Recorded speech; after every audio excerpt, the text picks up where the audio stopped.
Un sistema de excelencia en la gestión lo que te ayuda es a minimizar el riesgo de equivocarte, que esto en el trabajo diario de un directivo es sumamente importante.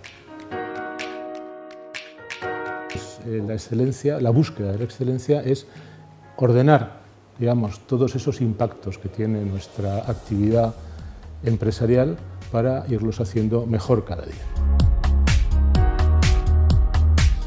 Solo las organizaciones con una alta capacidad de adaptación al cambio y con unos modelos de gestión enfocados a la excelencia, basados en la innovación, la mejora continua y que sean capaces de retener y atraer al talento, tendrán posibilidades de sobrevivir.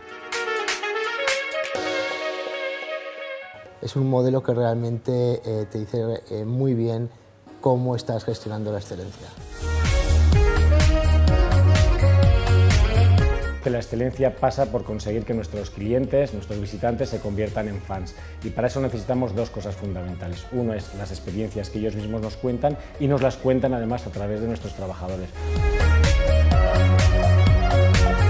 Solo los mejores sobreviven y las mejores empresas son aquellas que tienen un mayor nivel de excelencia. Es muy importante contar con un modelo de gestión que nos permita definir buenas estrategias, con un método y con un sistema que nos permita que en esas estrategias participen todos los diferentes líderes de la organización. La excelencia la entendemos desde el punto de vista de satisfacer el cliente interno y el cliente externo, ¿no?